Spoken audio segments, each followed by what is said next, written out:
Hi hello ನಮಸ್ಕಾರ ಎಲ್ಲರಿಗೂ. ಯಾರೆಲ್ಲ ನನ್ನ ಚಾನಲ್ನ ಫಸ್ಟ್ ಟೈಮ್ ನೋಡ್ತಾ ಇದ್ದೀರೋ ಪ್ಲೀಸ್ ಸಬ್ಸ್ಕ್ರೈಬ್ ಮಾಡ್ಕೊಳ್ಳಿ. ಹಾಗೆ ಯಾರೆಲ್ಲ ನನ್ನ ಚಾನಲ್ನ ಸಬ್ಸ್ಕ್ರೈಬ್ ಮಾಡ್ಕೊಳ್ಳೋದನ್ನು ನೋಡ್ತಾ ಇದ್ದೀರೋ ಪ್ಲೀಸ್ ಸಬ್ಸ್ಕ್ರೈಬ್ ಮಾಡಿಕೊಂಡು ವೀಡಿಯೋಸ್ನ ನೋಡಿ. ನಾನು ಪ್ರತಿ ಸತಿ ಹೇಳ್ತಾ ಇರ್ತೀನಿ, ನಂದು ಆಲ್ರೆಡಿ ಒಂದು ಯೂಟ್ಯೂಬ್ ಅಕೌಂಟ್ ಇತ್ತು, ಬಟ್ ಅದು ಡಿಲೀಟ್ ಆಗಿ ಹೋಗಿದೆ. ಡಿಲೀಟ್ ಅಲ್ಲ, ಸಾರಿ, ಬೈ ಮಿಸ್ಟೇಕ್ ಅದು ಯಾಕೋ ಓಪನ್ ಆಗಲಿಲ್ಲ ಅಂತ ಹೇಳಿ ನಾನು ಇನ್ನೊಂದು ಅಕೌಂಟನ್ನು ಓಪನ್ ಮಾಡಿ ಇವಾಗ ನಾನು ಪುನಃ ವೀಡಿಯೋಸನ್ನು ಅಪ್ಲೋಡ್ ಮಾಡ್ತಾ ಇದ್ದೀನಿ. ಸೊ ಹಾಗಾಗಿ ಯಾರೆಲ್ಲ ಇವಾಗ ನೋಡ್ತಾ ಇದ್ದೀರೋ ಸಬ್ಸ್ಕ್ರೈಬ್ ಆಗಿದೆ ಇಲ್ಲೋ ಅಂತ ನೋಡಿಕೊಂಡು ನನ್ನ ಚಾನಲ್ನ ಸಬ್ಸ್ಕ್ರೈಬ್ ಮಾಡಿಕೊಂಡು ವೀಡಿಯೋಸ್ನ ಕಂಟಿನ್ಯೂ ಮಾಡಿ ಅಂತ ಹೇಳಕ್ಕೆ ಇಷ್ಟಪಡ್ತೀನಿ.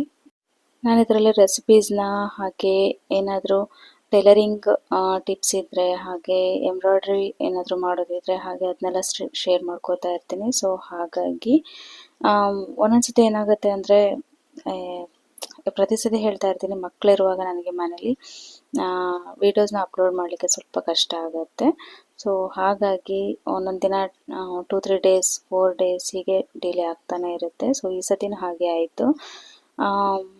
ನಾನು ಮೊನ್ನೆ ಬಾದಾಮ್ ಪುರಿ ಮಾಡಿದೆ ಅಂತ ಹೇಳಿದ್ನಲ್ಲ, ಸೊ ಅದು ಏನಾಯಿತು ಅಂತಂದರೆ ಆರ್ಡ್ರಸ್ ಕರೆಕ್ಟಾಗಿ ಆಗಿ ಸೊ ಅದನ್ನೆಲ್ಲ ನಾನು ಕೊಟ್ಟು ಮುಗಿಸ್ಬಿಟ್ಟೆ. ಬಟ್ ಮಗನಿಗೆ ತುಂಬ ಇಷ್ಟ ಆಯಿತು ಅದು ಬಾದಾಮ್ ಪುರಿ. ಸೊ ಹಾಗಾಗಿ ತುಂಬ ಕೇಳ್ತಾ ಇದ್ದ ಬೇಕು ಅಂತ ಹೇಳಿ ಸೊ ಅವನಿಗೂ ಕೂಡ ಮಾಡಿಕೊಟ್ಟೆ. ಹಾಗೆ ಅದಕ್ಕೇನೋ ಮಕ್ಕಳಿಗೆ ತುಂಬ ಇಷ್ಟ ಆಗುತ್ತೆ ಅಂತ ಹೇಳಿದರು. ಹಾಗಾಗಿ ನನಗೆ ಯಾರಾದರೂ ಏನಾದರೂ ಕೇಳಿದರೆ ಇಲ್ಲ ಅಂತ ಹೇಳಕ್ಕೆ ಮನಸ್ಸಾಗೋದಿಲ್ಲ. ಹಾಗೆ ಹತ್ತಿರದಿಂದ ಊರಿನವರು ಯಾರಾದರೂ ಬರ್ತಾ ಇದ್ದಾರೆ ಅಂದರೆ, ನಮ್ಮ ಕಡೆ ಎಲ್ಲ ಏನಾಗುತ್ತೆ ಅಂದರೆ, ಉತ್ತರ ಕರ್ನಾಟಕದಲ್ಲೆಲ್ಲ ಹಾಗೆ ಕೊರಿ ಕೈಲಿ ಕಳ್ಸೋಕ್ಕೆ ಇಷ್ಟ ಆಗೋದಿಲ್ಲ. ಯಾರಾದ್ರು ಬಂದರೆ ನೆಂಟರು ಏನಾದರೂ ಮಾಡಬೇಕು, ಹಾಗೆ ಕೊಟ್ಟು ಕಳಿಸ್ಬೇಕು ಅನ್ನೋ ಒಂದು ಇದನ್ನು ಕೂಡ ಇದೆ ನಮ್ಮಲ್ಲಿ. ಅದು ಮನೆ ಹೆಣ್ಮಕ್ಳಿಗೆ ಹಾಗೆ ಬರೀ ಕೈಲೇನು ಕಳಿಸೋದಿಲ್ಲ, ಏನಾದರೂ ಕೊಟ್ಟು ಕಳಿಸ್ತಾನೆ ಇರ್ತೀವಿ. ಹಾಗಾಗಿ ನನಗೆ ಅವರು ಯಾವಾಗಲೂ ಕೇಳೋದಿಲ್ಲ, ಈ ಸತಿ ಬಾಯ್ಬಿಟ್ಟು ಕೇಳಿದ್ರು ಬೇಕು ಅಂತ ಹೇಳಿ. ಹಾಗಾಗಿ ಈ ಸತಿ ಮಾಡಿಕೊಟ್ಟೆ ನಾನು. ಫಸ್ಟ್ ಟೈಮ್ ಮಾಡಿದ ಮೈದಾ ತುಂಬ ಚೆನ್ನಾಗಿತ್ತು, ತುಂಬ ಕ್ರಿಸ್ಪಿಯಾಗಿ ಪರ್ಫೆಕ್ಟಾಗಿ ಬಂದಿತ್ತು. ಬಟ್ ನೆಕ್ಸ್ಟ್ ಟೈಮ್ ಮಾಡುವಾಗ ಅಷ್ಟೊಂದು ಕ್ರಿಸ್ಪಿಯಾಗಿ ಬಂತು, ಬಟ್ ಗುಳ್ಳೆ ಬರಲಿಲ್ಲ. ಹಾಗೆ ಏನೋ ಒಂದು ಫ್ರೆಶ್ನೆಸ್ ಅಂತ ನಂಗೆ ಅನ್ನಿಸ್ಲಿಲ್ಲ. ಅದೊಂದು ಸ್ವಲ್ಪ ಬೇಜಾರಾಯಿತು ನನಗೆ. ಹಾಗೆ ನಮ್ಮ ಮನೆಯಲ್ಲಿ ಈ ಥರ ಯಾರು ಯೂಸ್ ಮಾಡೋದಿಲ್ಲ ಈಗಿನ ಕಾಲದಲ್ಲಿ. ನನ್ನ ಹಸ್ಬೆಂಡಿಗೆ ಮಷಿನ್ ತೊಗೊಂಡು ಬನ್ನಿ ಅಂತ ಹೇಳಿದೆ, ಬಟ್ ಅವರೇನೋ ತರೋದು ಬೇಡ ಅಂತ ಹೇಳಿಲ್ಲ, ಈ ಥರದೊಂದಿದೆ ಮಕ್ಳಿಗೂ ಖುಷಿ ಆಗುತ್ತೆ ನೋಡೋಣ ಅಂತ ಹೇಳಿ ಹಳತ್ತು ಕಡ್ಗೋಲನ್ನ ತೆಗೆದುಕೊಟ್ರು. ಅದು ತುಂಬ ಎಲ್ಲ ಕುಂಬಾಗೋಗಿತ್ತು, ಅಂದರೆ ಹಾಳಾಗೋಗಿತ್ತು. ಸೊ ಹಾಗಾಗಿ ಇನ್ನೊಂದು ಹೊಸತನ ಮಾಡಿಸ್ಕೊಂಡು ಬಂದರು. ಇದನ್ಯಾಕೆ ಮಾಡಿಸ್ಕೊಂಡು ಬಂದರೆ ಅಂತ ಕೇಳಿದೆ. ಅವರು ಇಲ್ಲ, ಮಕ್ಕಳಿಗೆ ಈಗಿನ ಕಾಲದಲ್ಲಿ ಯಾರಿಗೂ ಗೊತ್ತಿಲ್ಲ ಇದು ಮಜ್ಜಿಗೆ ಕುಡಿಯೋದು ಯಾವ ಥರ ಇರುತ್ತೆ ಅಂತ ಹೇಳಿ. ಹಾಗಾಗಿ ಮಕ್ಕಳಿಗೆ ಇದನ್ನು ತೋರಿಸಿದ್ರೆ ಖುಷಿ ಆಗುತ್ತೆ, ಇದ್ರ ಬಗ್ಗೆ ಗೊತ್ತಿರಲಿ ಅಂತ ಹೇಳಿ ಇದನ್ನು ತಂದು ಹಾಕಿದ್ರು. ನನಗೂ ಇದರಲ್ಲಿ ಕಡಿತಾ ರೋಗ ಖುಷಿ ಆಗುತ್ತೆ. ಹಾಗೆ ಒಂದು 2-3 ಟೈಮ್ಸ್ ಕಡ್ದಿದ್ದೀನಿ ನಾನು ಇವಾಗ.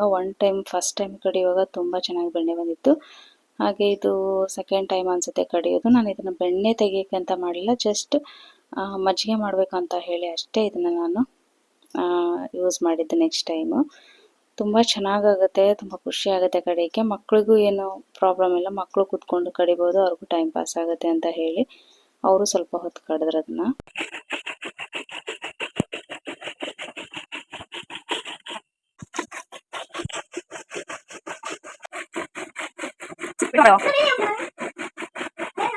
ನಮ್ಮನೇಲಿ ಅಂತ ಹೇಳಿಲ್ಲ, ಇನ್ನು ಯಾರದೇ ಮನೇಲಾದರೂ ಕೂಡ ನಮ್ಮನೇಲಿ ಈ ಥರ ಮಷೀನಿಂದೇ ಆಗಬೇಕು, ನಮಗೆ ಮುಜುಗರ ಆಗುತ್ತೆ, ಅದಿಲ್ಲ ಅಂದರೆ ನಾವು ದೊಡ್ಡವ್ರು ಅನ್ಸ್ಕೊಳ್ದೇ ಇಲ್ಲ ಅಂತ ಹೇಳೋರು.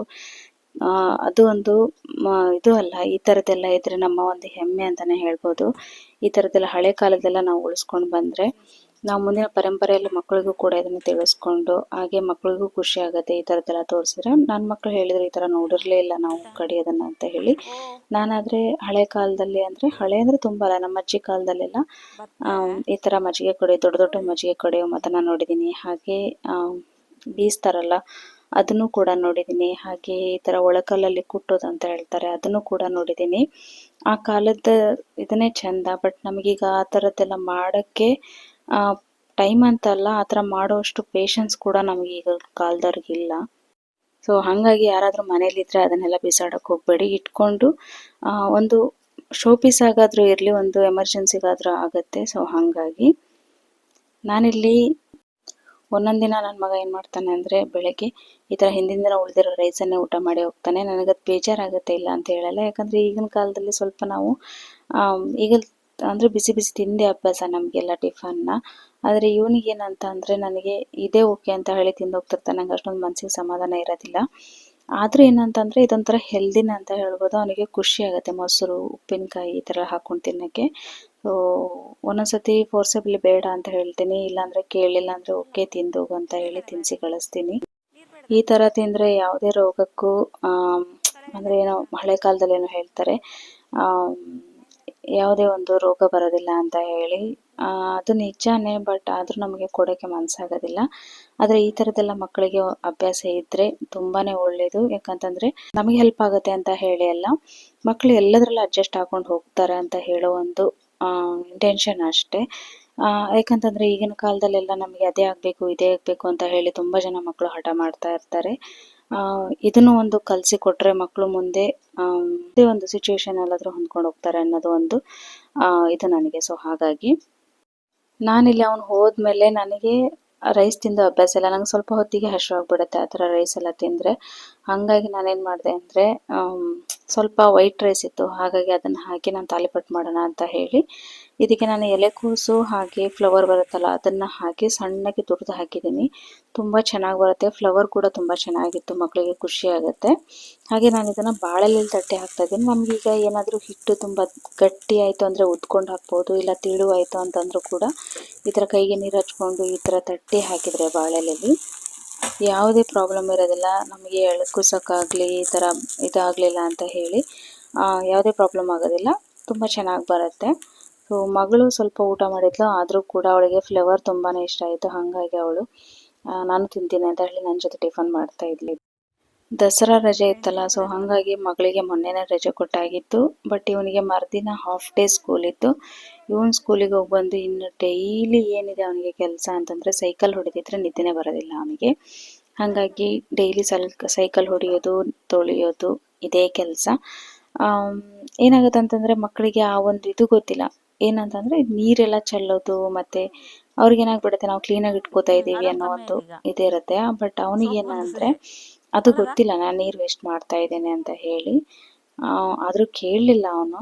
ಅದು ಹೇಳೋಣ ಅಂತ ಆಯ್ತು ಅವನಿಗೆ, ಹೇಳಿದೆ ಬಟ್ ಅಂದರೂ ಕೇಳಲಿಲ್ಲ. ಕ್ಲೀನ್ ಮಾಡಿಯೇ ಇಡ್ತೀನಿ ಅಂತ ಹೇಳ್ತಾ ಇದ್ದ.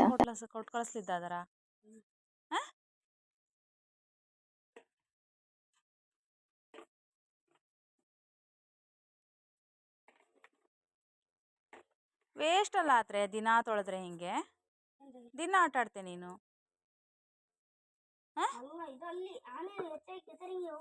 ಬೇಡ, ಅಷ್ಟು ತೊಳೆಕೊಳ್ಳಿಲ್ಲ, ನೀರು ವೇಸ್ಟು. ರಜೆಯಲ್ಲಿ ಖಂಡಿತವಾಗ್ಲೂ ಇವರನ್ನ ಕಂಟ್ರೋಲ್ ಮಾಡೋಕೆ ಆಗೋದಿಲ್ಲ, ಯಾರ ಕೈಯಿಂದಲೂ ಆಗೋದಿಲ್ಲ. ಸೊ ನೈಟ್ ಇನ್ನು ನಾವು ಹೊರಗಡೆ ಹೋಗೋಕ್ಕಿದೆ ಅಂತ ಹೇಳಿದೆ ಅವರಿಗೆ. ನನ್ನ ಅತ್ತಿಗೆ ಮತ್ತು ಅಣ್ಣ ಮಕ್ಕಳು ಎಲ್ಲ ಬರ್ತಾಯಿದ್ರು. ಅವರು ಮನೆಗೆ ಬರಲಿಲ್ಲ, ಹೋಟ್ಲಲ್ಲೇ ಮೀಟ್ ಆಗೋಣ ಅಂತ ಹೇಳಿ. ಸೊ ನಾವು ಪುತ್ತೂರಿಗೆ ಹೋದ್ವಿ ಹೋಟ್ಲಿಗೆ. ಅಲ್ಲೆಲ್ಲ ಗೋಬಿ ಹಾಗೆ ಪರೋಟ ಅದು ಇದೆಲ್ಲ ಬೇಕಾದೆಲ್ಲ ತಿಂದರು ಮಕ್ಕಳು. ಇದು ಹೋಟ್ಲಾಗಿರೋದು ಬಂದು ಪುತ್ತೂರಲ್ಲಿ. ಯಾರಿಗಾದರೂ ಗೊತ್ತಿಲ್ಲ ಅಂತಂದರೆ ಮಹೇಶ್ ಪ್ರಸಾದ್ ಅಂತ ಹೇಳಿ ಹೊಸ ಹೋಟ್ಲು ಸ್ಟಾರ್ಟ್ ಆಗಿದೆ. ತುಂಬಾ ಚೆನ್ನಾಗಿ ಸರ್ವಿಸ್ ಕೊಡ್ತಾರೆ, ಹಾಗೆ ತುಂಬಾ ಚೆನ್ನಾಗಿ ಫುಡ್ಡು ಕೂಡ ತುಂಬ ಚೆನ್ನಾಗಿದೆ. ಯಾರಾದರೂ ಮಂಗಳೂರು ಸೈಡ್ ಹೋಗ್ತಾ ಇದ್ದೀರಾ ಅಂದರೆ ಎಲ್ಲಿ ಅಂತಂದರೆ ಮುರಾ ಸೈಡ್ ಇದೊಂದು ಮಹೇಶ್ ಪ್ರಸಾದ್ ಅಂತ ಹೇಳಿ ಹೋಟ್ಲಿದೆ.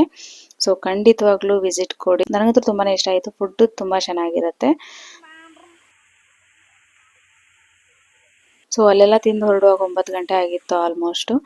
ಸೊ ಇನ್ನೇನು ಹೊರಡ್ತಾ ಇದ್ವಿ ನಾವು. ಸೊ ನೋಡಿದ್ರಲ್ಲ ಇವತ್ತಿನ ವಿಡಿಯೋ, ಯಾರಿಗೆಲ್ಲ ಇಷ್ಟ ಆಯಿತು ಸೊ ಪ್ಲೀಸ್ ಲೈಕ್ ಮಾಡಿ, ಶೇರ್ ಮಾಡಿ, ಹೀಗೆ ನನ್ನ ಚಾನಲ್ಗೆ ಸಪೋರ್ಟ್ ಮಾಡ್ತಾ ಇರಿ. Thank you.